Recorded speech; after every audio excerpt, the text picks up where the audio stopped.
Let's find out through the Mormons, bro, because apparently the Mormons know how to do it right. Look at this. We got Johnny Harris. Why Mormon church is so rich. Why is it so rich? I don't know. Are they part of the Illuminati? We'll find out, I guess. Stick through the fucking video. 2-year mission for the Church of Jesus Christ of Latter-day Saints. Now, that might sound ridiculous. That might sound absurd. Why would you do that for 2 years? Well, let me tell you why.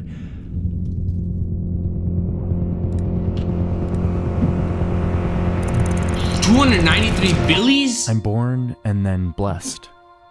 I learned songs, rhymes, motions, all teaching me where I came from, why I'm here, where I'm going. I am a child of God. That sounds demonic. I'm 5 years old. Holy shit. I learned to study a book.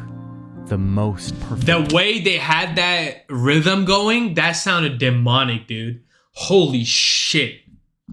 Book.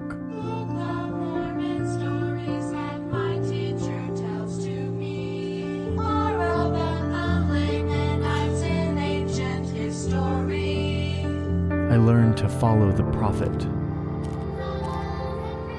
Holy shit.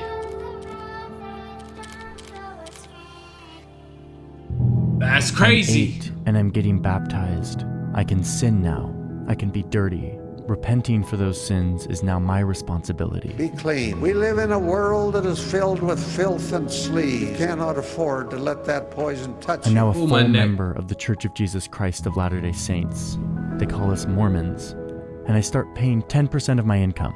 I don't have any income, but I'm taught that any money I get, the first thing I should do is pay 10% to the Lord. It was hard for me to give my tithing to the bishop, but it felt good to be obedient to the Lord. I'm 12 years old and I received the priesthood.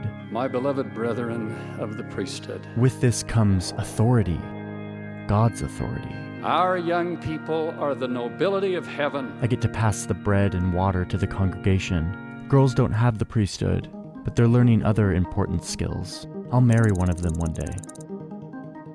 If I'm worthy...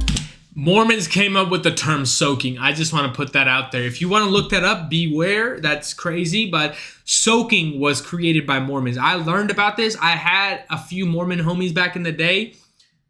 Them boys were soaking. And they was talking about if somebody else shakes the bed for you, it's okay. Yo. Just be gay at that point. Like, what are you doing? What are you doing? You're edging your homie? What's going on? Like, why is your homie shaking your bed for you? What are you doing?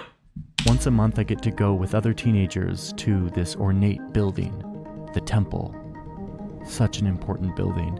I dress in white and get baptized in this font that sits atop 12 oxen. Not baptized for myself, but for someone else, someone who has died, but never got to hear about the restored gospel. I'm being baptized as their proxy, giving them a chance to make it to the celestial kingdom.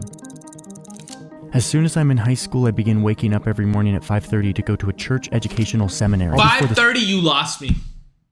You already lost me. 5:30? I gotta be up at church at 5. You lost me. School day actually begins. Monday nights are family home evening. Wednesday nights, all the youth get together at the church. Sundays, we meet for 3 hours. We don't work on Sundays. We don't watch movies. We don't listen to music. We're not supposed to buy anything. We do all of that on Saturday because, as I've been singing since I was 5, Saturday is a special day. It's the day we get ready for song. my weekends are spent volunteering. None of my friends are doing anything close to this in their Bro, they're literally building the perfect cog in the system. No wonder they're so rich, bro. They're like perfectly fit into the system. Holy shit. time. I'm different.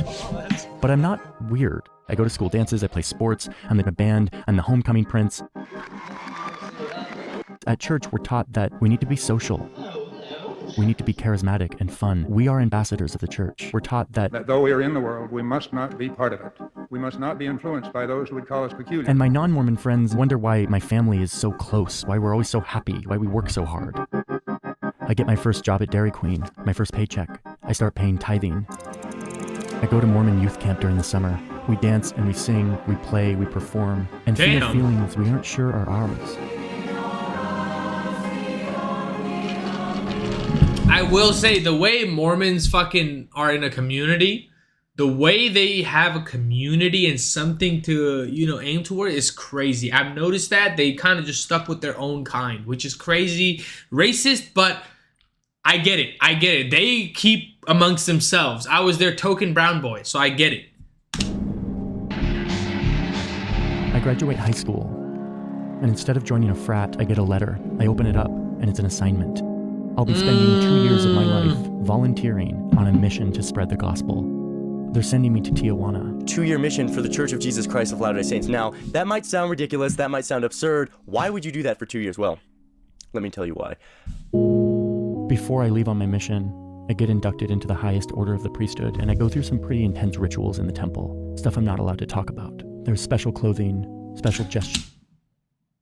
This seems like a cult. Huh? There's lots of promises, very serious promises. Promises of commitment, of loyalty. Elder John Harris reporting. Then suddenly I find myself in a small border town in the desert of northern Mexico. He must be a Mormon, it seems like. I spend nearly every waking moment knocking on doors, talking to people in a language I'm getting better at every day, studying the doctrine, and spreading the most important story of all, that Joseph Smith restored God's true church in 1830.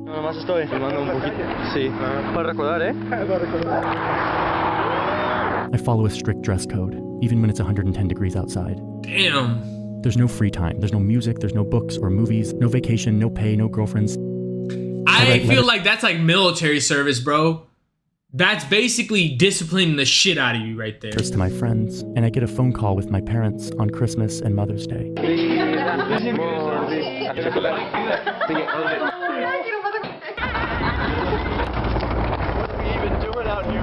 All my non-Mormon friends are at college, discovering their academic interests, their sexuality, their tolerance for alcohol, while I'm discovering I just dropped out and I just, minded my business for a couple of years and went back to school. You could do that too. Drop out a couple of years, take a year, 2 years off, maybe go abroad. You might learn a thing or two. But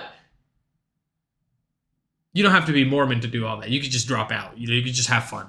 Body and mind. How good I can get at Spanish. How compelling I can make the message sound. Every day is planned down to the minute. Something I still do today.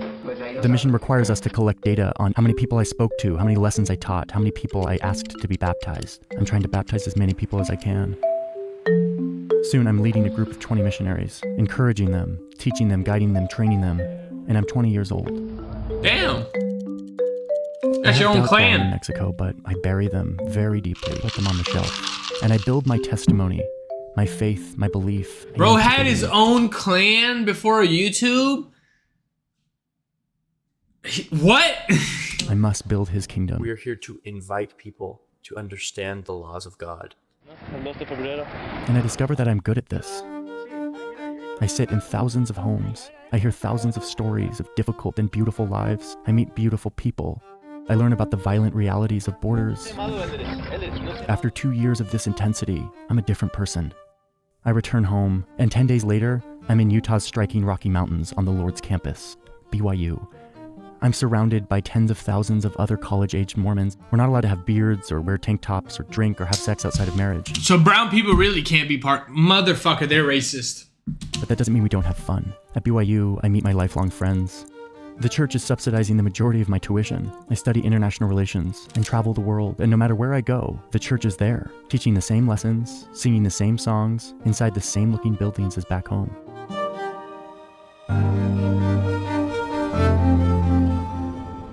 Every 6 months, we all travel to Salt Lake City to gather with tens of thousands of members from all around the world, and we listen to our church leaders speak. We believe that they are prophets, seers, and revelators. This is broadcast to members all around the world. And one of the key messages throughout all of this training is family. Family is the most important thing. Family is eternal. I'm 21, and I'm dead set on finding a wife, someone I can start a family with. It must be another devout Mormon who has been on this same path. And I find one. I'm engaged 10 months after returning from my mission. That is so true, bro. Mormons get married so young. It's insane, bro. They be getting married at like 21 to 22. The oldest Mormon I saw got married was 23. I'm like, yo, what the fuck? Y'all gonna be divorced in about 5 years. It's crazy. But then again, I've seen the Mormon rates, like the stricter your religion, the more community, the more you actually seem to stay together. Apparently, it's crazy. Izzy and I get married in the temple. We're juniors in college. And soon we're walking for graduation with a beautiful newborn baby in our arms. At this point, I'm ready. I'm trained. The church has invested so much in me, and many of us go from here to have high-paying jobs, to volunteer as leaders in the church, to be deeply devoted, to running it effectively, to growing it, to faithfully paying tithing, all while living productive, industrious, family-centered lives. But I don't follow the rest of this path. And eventually I find that the answers are not there for me, and I begin to leave. And since then, I've been trying to understand it, to understand how the Church of Jesus Christ of Latter-day Saints created this, created me. A part of that processing has taken place here on this channel, where I've tried to grasp the context and history of the church. And now, in this third and final chapter, I'm going to show you the last part of the story. How the church went from radical, rebel, polygamist movement who fought with the US government to this clean-cut, all-American, increasingly global church that we know today. How it has produced such deeply devoted members, and how in the process, they became the richest church on earth. The richest church on earth is crazy, bro. I need me that type of money.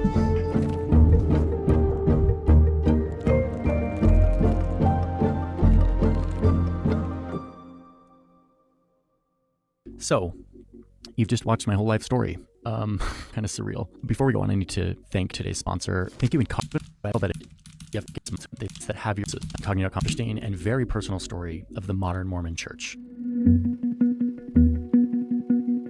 What a So we already went into depth about how the Mormons were driven out of the United States. They took refuge in the high desert, where they built their own religious government and kingdom away from the American government. What would become Utah, Idaho, and Arizona. They practiced polygamy. They were rebels. And eventually the US government cracked down, almost ended them. And under intense pressure, they gave in. They gave up polygamy. A lot of members didn't want to give this up. They resisted. Some of them split off entirely. A prophet had told them that this was the right thing to do. So they left the mainstream church and started a version of their own. You get a real division then between the mainstream church and the fundamentalist polygamist offshoots. And so that's one of the real ways in which they're really trying to distance themselves from that earlier past. That's Taylor Petrie. He's a Harvard-trained theologian and an expert on Mormon history and theology. He's a practicing member of the church, and between interviews with him and others, and a lot of primary source research, I'll try to give you my understanding of what happens next. The church undergoes what scholars call hyper-Americanization, and it's this effort to sort of assimilate into the broader American ideals of the time. The Mormons go to great lengths in the early 1900s to rebrand, to distance themselves from their old legacy of polygamous rebels. I think a sincere effort to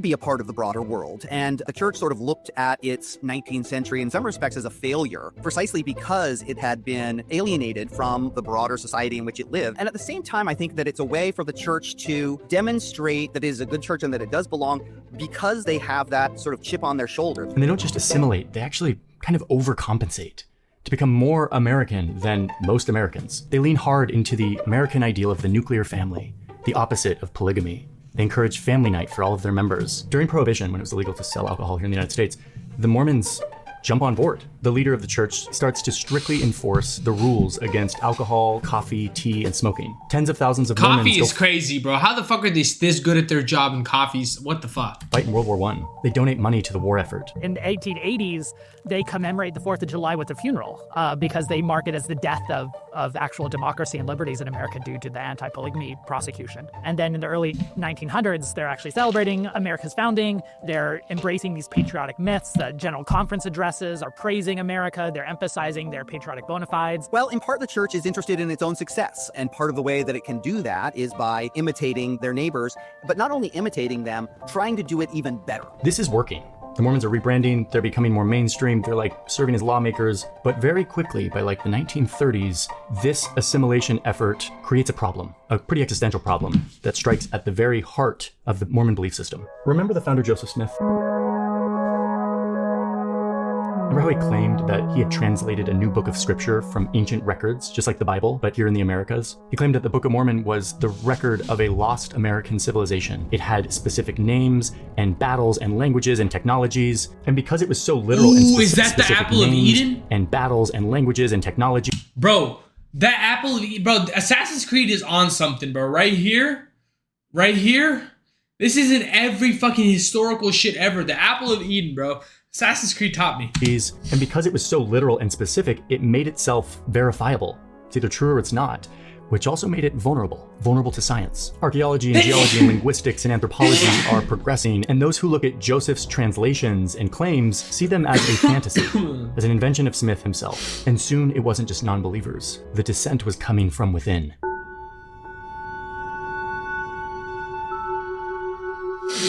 Brigham Young University, that's where I went to college. It was a university that started out as kind of like a religious school for Mormons. But as a part of this big Mormon rebrand, they were trying to make BYU a legit accredited academic university. The Harvard of the West is one president of BYU's exact language of how they were trying to make BYU legitimate. They start trying to act like other universities. They finally get accreditation. They start hiring people with PhDs. They give their faculty research funds. Even some of the church leaders and official historians do analyses of the Book of Mormon and sorrowfully conclude that the evidence points to Joseph Smith as having created all this himself.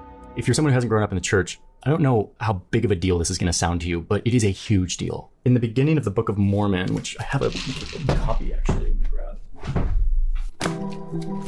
Here in the very introduction, the first page of the Book of Mormon, Joseph Smith says that it is the most correct book of any book on earth, and that it is the keystone of our religion. Keystone, what's a keystone? A keystone is this. The thing that holds an arch together. The idea is that if this book is not a literal record of Jews who came to America in 600 BC, if Joseph Smith made it up, then this whole thing falls apart. All of the claims fall apart. You must understand how important this book is to the modern Mormon church if we're going to continue the story. And this keystone idea really explains what happens next. So here we are in the 1930s on the BYU campus, and that history, the veracity of this book, the Keystone, is being questioned and challenged by science and modern thought. PhDs and intellectuals diluting and reinterpreting the core evidence of the church's veracity. Now remember, the church leaders were trying to modernize and assimilate the Mormon church away from its polygamous past, but this was going too far and it was having an effect. Why does everybody hate on polygamy like that? It doesn't always work, don't get me wrong, but every time it becomes a problem. Having a harem of hoes is a problem. On the devotion of the members. BYU students were getting really lax. Their beliefs were becoming symbolic. They weren't going to church as much. They weren't paying their tithing. Up in Salt Lake City, they are concerned. This willingness to reinterpret traditional Mormon beliefs in light of new scientific and historical learnings. This stuff, according to the leaders, would, quote, strike at the heart of our LDS teachings. And Joseph Fielding Smith, one of the leaders who would become prophet someday, says it most plainly and accurately, I believe, which is, if such views become dominant in the church, then we may as well close up shop and say to the world that Mormonism is a failure. And I think he's right. This was existential. If this modernizing of Mormon doctrine had continued, then the church could have ended up as a much less literal faith. They could have still been a Christian church, but with a much more symbolic interpretation of Joseph Smith seeing God, what the Book of Mormon actually is. That would have been a much less compelling message. Once you take away the keystone, the thing falls apart. They would still have their central claim that Jesus Christ is the savior of the world, but every Christian church has that. That's not special. Devotion to the message, the thing that drove people across the ocean and across the plains to sacrifice their lives and everything they had. That's so crazy, bro. When somebody's like really in love with religion or really is like devoted to God, bro, they become so unstoppable. There's something to it, bro. Motherfuckers cross seas, got fucking across the ocean, across every fucking continent to spread the Lord's name.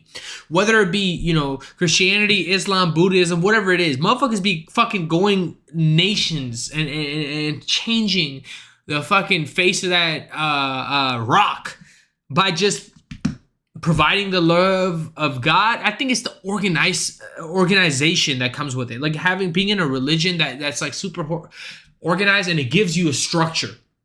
I think from religion, you can learn that, bro, if you have structure in something, it changes your life. For the building of the kingdom on earth relied on the veracity of the Book of Mormon and the claims that Joseph Smith actually saw God, and that he was chosen by God to create the one true church and prepare the world for the second coming. You see the real legitimate struggle among Mormons about which direction they're going to go. Many of the intellectuals and many of the lay membership is sort of shifting in the modernist direction, and some of the leadership as well. And at the same time, you have other leaders who are nervous about that, who are wanting to kind of fight to hold on to some of those earlier values, fundamentalist, conservative Christians. So the church leaders needed some kind of stability, some kind of control. They needed to re-spark the fervor that the church was founded on. They needed to fortify their keystone. So one of the top Mormon leaders at the time heads south towards Provo. He's going to go save the church. Here he is talking to all of the leaders and faculty at BYU. He tells them explicitly that they are to teach the scriptures and the words of church leaders, not to promote their private interpretations of church beliefs. He emphasizes a literal reading of the Bible and the Book of Mormon. He emphasizes obedience and certainty, telling these professors that they, quote, are to stand as watchmen upon the towers of Zion, and that they will be held accountable if they don't. The message was clear. There is one truth. It is very clearly articulated by the leaders, who are the prophets, seers, and revelators, and that they are not to stray from that. Now, a quick reminder that... Ain't that against religion? Low-key, somebody else interpreting it for you? The church wasn't like this before. Joseph Smith founded a church that was full of debate and contradiction and interpretation and symbolism. I mean, in the early days, there were star systems where God lived. Some of the leaders said that the Holy Spirit was made up of physical but intelligent atoms. God certainly had many I don't know, wives. bro. I'm like mixed with like multiple religions into spirituality, because I have like a weird look at religion. That's why I'm able to like watch all these different religions and like pick what's right for me, because I feel like too many people like fall in this rigidity of the religion that's already been laid out for you. What if it's wrong? Like, bro, you got so many to pick from, but why can't you just have a stable enough relationship with God that you're able to explore other religions without having to fucking kill other people that don't believe in the same thing as you, you know? I feel like nowadays we need to promote that critical thinking aspect of thinking for yourself and loving God in your own way. And men and women who are sealed by the priesthood can one day become gods themselves. And there were tons of gods, more gods than the particles contained in a million Earths. Women were experimenting with rituals. I mean, that's what they say now, bro. It's like God is you and you are God. Like, you know, it's like how Kanye, unfortunately, brought this up. It's like, I'm God, you're God. It's like a weird way to interpret religion. It's a weird way to interpret it, but if God created us in his image, it's like, you know, he puts his essence into you. It doesn't mean you're like, God, I'm better. Like, no, it just means that everybody is just one. Like, everybody's love. It's weird. It's a kind of hippie mindset of things, but like, genuinely, if you think about it, it kind of makes sense. Like, we're all God, because the Big Bang doesn't really explain everything, right? So it's just kind of like, it's a weird way of looking life, bro. It took me a while to get really spiritual like this, you know? People invoking God's authority, developing a sacred feminine theology, and a belief in a heavenly mother, God's wife. My point here is that for the first 100 years, the church was like full of interpretation. There was not one centralized, articulated belief system. The leaders would disagree with each other and they would debate it. And this worked when they were just a small band of renegades in the mountains of Utah, far away from modern thinking and modern science. But that flexible, mystical approach would not work in this new era of the church. One where the church was now in the world, as we say, integrating with the rest of society, and now under threat by modern thinking and scientific scrutiny.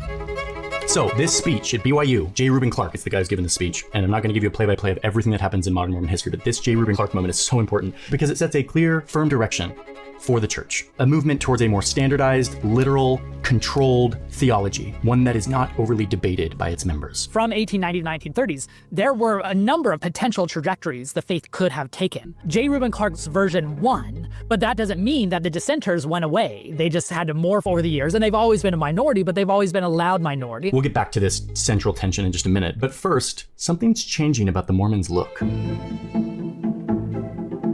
So this rebrand away from polygamy and towards hyper-American ideals continues, and it soon affects these beards. After decades of donning long, Wild West frontier beards, this quote expression of nonconformity with the rest of the United States, the newly hyper-American Mormons did away with the facial hair. This is David O. McKay, who's one of the prophets, leaders of the church. He's the first prophet to go totally clean-shaven. He gets up in front of the members, starts to talk to them more about the way you look to others, to non-Mormons. He starts talking about white shirts. Quote, "We are not so poor that we can't afford clean white shirts." White shirts. David O. McKay is a fashionable guy. He's got a great haircut. He's clean shaven. So the long Brigham Young beards are vanished by the middle of the 1900s. And this is further codified at BYU. BYU is kind of like the cultural epicenter of the Mormon church. And they implement these grooming standards, the honor code, which says you can't have beards. Church leaders are kind of adopting these new fashion statements in these years and start to look like the modern businessman during the middle of the 20th century. These identities, these practices, these kind of cultural tropes of what the good American would look like. And that really defines the course of the 20th century century as the church is adapting to this new environment. And this is why I looked like this for many years. I can't convey to you how big of a deal these grooming standards were in my entire life up into my early adulthood. When you are a teenager in the church, you are given a little book that is effectively the manual on how you are to behave and dress and look. There's a whole section about grooming. Show respect for the Lord and yourself by dressing appropriately for church meetings and activities. Now, this was a whole different thing if you were a teenage girl in the church. Your version of the book focused a lot on what you wear, modesty. Shorts and skirts below the knees, no sleeveless tops. One of the early editions of this book tell girls that their clothes should be comfortable and attractive without calling attention to a person's body. Strapless dresses and spaghetti straps are not acceptable, either on sundresses or evening dresses. Few girls or women ever look well in backless and strapless dresses. Such styles often make the figure look ungainly, large, and show the bony structures of the body. And you girls are untrue to yourselves if you encourage or allow this to happen. The way you dress or the way you act makes these guys think that you're interested in something different than you really are. So yeah, you start to see a lot of control and emphasis put on how you look. From a young age, I was ironing white shirts and tying ties very often. And we were told explicitly that this wasn't just about showing respect for the Lord, but it was also about sending a message to other people, specifically non-Mormons. This is from one of the leaders in 2008. Quote, "Our outward appearance and behavior give a message. What message are we sending? Does it reflect that we are children of God?" Kind of open-ended, but you get the point. Now, this was my one quiet rebellion as a Mormon teen. My too long, shaggy, blonde hair, which was always too long to meet the standard and was quickly done away with when I was called to serve a mission in Mexico and had to abide by much stricter standards that were not optional. They got your haircut too? Corporate representation that becomes really an important part of the way that Latter-day Saints are presenting themselves, and is ultimately going to trickle down to the rest of the membership, and especially the missionaries too, who are really going to adopt this costume as the brand of what Mormons look like. I mean, the church was almost squashed by a negative perception of Mormons as polygamists. And so it's like built into the DNA of the organization to have a good public perception. We'll see more of that in a sec. Anyway, speaking of well-groomed missionaries, look at this graph of the number of Mormon missionaries going out into the field in like the middle of the century. This is right after World War II. These are like 19-year-old guys, some women, and they are assigned to some area in the world for around 2 years. They pay their own way, they're volunteers, and during this time they knock on doors and they try to get people to join the church. And it's totally working. I mean, look at the growth of church members into the 50s and 60s, in large part because of this missionary effort. The church is really successful in growing in Central America, in Europe, in the Pacific Islands, in Australia, in the first couple of decades after World War II, in part because of its Americanness and in part because of its clean-cut symbolism of American values and especially anti-communist values in these years. Soon I would be one of these guys doing the Lord's work in Tijuana. So at this point, the Mormon church is really successful. Their industrious work ethic has been redirected from building Zion in the mountains to building Zion within the American system and around the world. And the message is resonating and members are joining from all over the world. And they come in with different cultural backgrounds into this church that was started in upstate New York. They're out here building a pyramid scheme, like for real, you know? And here we are, back to this very existential debate that we saw in the 30s with J. Reuben Clark and the intellectuals at BYU. Well, it was sort of happening again, not with PhDs, but with like people in Samoa and France and Japan, who all came from very different cultural backgrounds and were now getting baptized into this very American church. And this is a problem because it starts to fracture the message. I think people just want to believe, bro. People just want to believe and have a higher power guiding their life, you know? People just want to believe in something.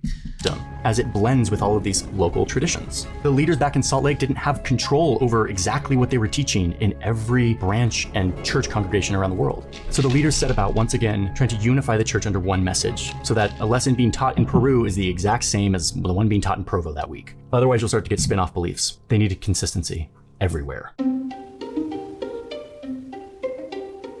So the top leaders of the church get a committee together and they spend a good part of the 60s rewriting everything. All the manuals, all the official church doctrine and policies and procedures into super clear language. And once they started, they kept going. They decided they wanted to reshape not just the teaching manuals, but the entire organization into a hierarchy that starts with the prophets and apostles at the very top in Salt Lake, who would influence and control everything that happened below it. For the first time, all teacher development in the church will be correlated under the direction of the priesthood. The church will supersede all other teacher training programs. The bishop in every congregation anywhere on earth would get a handbook that lays out the official policies and... Damn, bro, they're like hand selecting everybody. Like, that's crazy amount of control. Crazy. Bro, it's 9? It's 9? I must have... Must have started late.